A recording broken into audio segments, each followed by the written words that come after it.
This is a simple sketches video for the process of gastrulation plus is what we're going to call it, leading on from week 3 through the start of week 4 for embryonic development.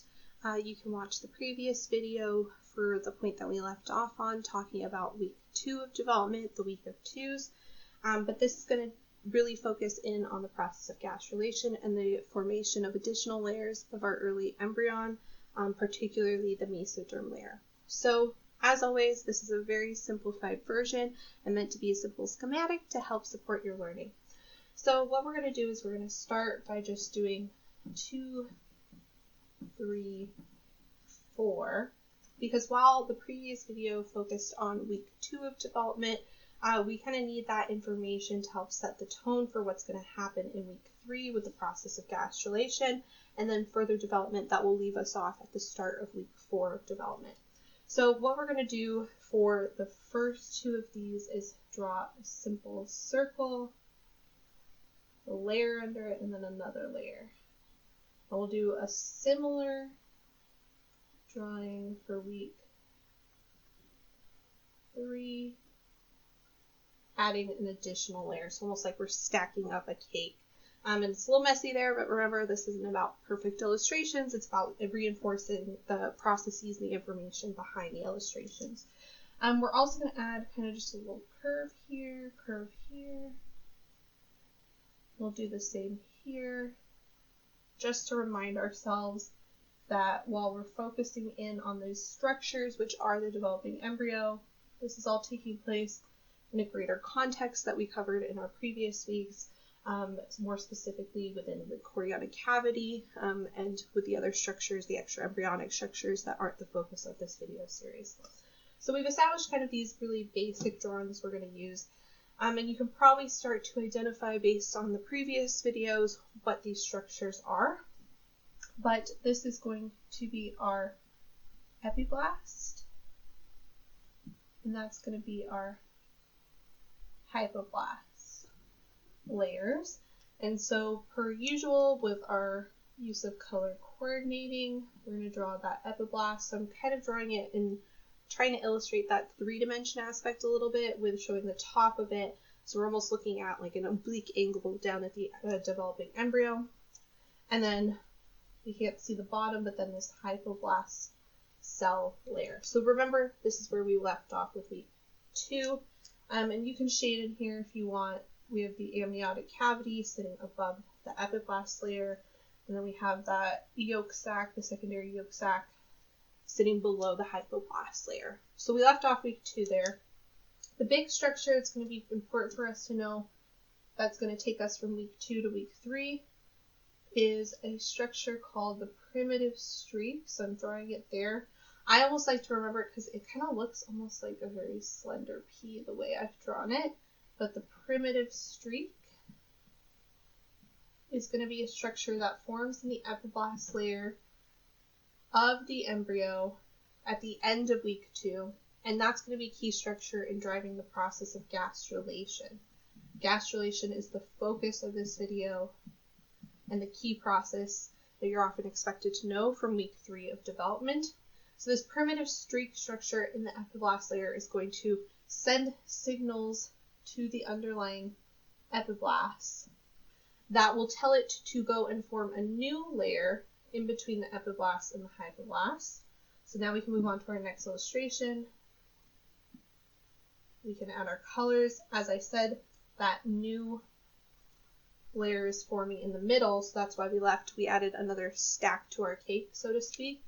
We can just draw it in this brown color, is fine, any other color you want. And that is going to be signaled and formed from the epiblast migrating down, signaled by that primitive streak. That is going to be our mesoderm. The development of the mesoderm, though, isn't the only big change that comes from the process of gastrulation via the primitive streak. The primitive streak is also going to then displace and tell hypoblast cell layer to transform, and now we're going to call what was formerly our hypoblast and the cells that have displaced that layer are now going to be known as our endoderm. And then any remaining cells in that epiblast layer will transform via the primitive streak, and we'll now call them our ectoderm layer.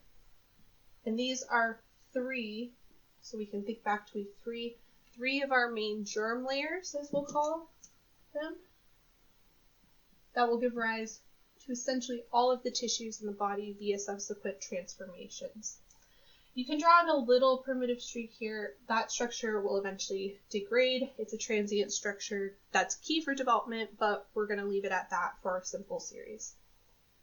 You will have noted though, so this is the process of gastrulation, but I've gone on to week 4 a little bit. That's because, of course, in embryology, everything's changing so fast. There's lots of name changes, rapid development, which is part of why this video series has been created, to kind of help break them down and simplify. Building up to the end of week 4, we're going to see rapid transformation of that mesoderm layer into more specific mesodermal layers that are often the more regarded germ layers due to their subsequent development. So how we're going to draw this is we didn't continue to stack our cake. Instead, I want us to think about us chopping our cake in half. So you think of like a knife, creating a slice right through the center of the cake, because as we move on towards week 4, as we start to get around day 28, we're going to pull our cake halves in half, and we're going to look at the insides to see specifically how that mesoderm is changing in the middle that we might not be able to appreciate in a sense if we're continuing our oblique perspective of the embryo. So our drawing is going to look a little bit different, right, because we're taking a transverse perspective here, but we're going to start with kind of a big chunk. So that's going to be what our filling, so to speak, our mesodermal filling.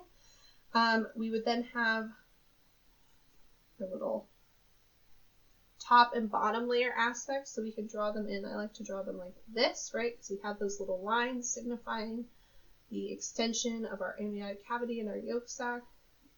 So we can draw those in, and then we're going to draw a series of little structures inside of our filling layer, so to speak. And remember, these aren't perfect reconstructions. They can be kind of messy. It's just simple schematics to help us remember. So let's start with what we know. I always like to start with our 2 top layers, our original layers of cake, so to speak. So here we see our ectoderm layer. So we can draw that in our blue. Remember that amniotic cavity is still dorsal to it. So we have our ectoderm there. In our next video, we're going to talk about the process of neurulation, but you'll start to even see the ectoderm undergoing some changes. So if you want, you can shade that there to remind you that that's happening, but that's not the focus of this video. We're then going to hop down to our bottom layer, our endoderm layer, with the yolk sac hanging off of it there, so we can see that on the bottom or ventral aspect of the embryo. And now we're going to look to our mesoderm, which has undergone some specific transformations. I've also drawn this structure right here, which will appear around the same timeline, but we'll talk about more in that neurulation.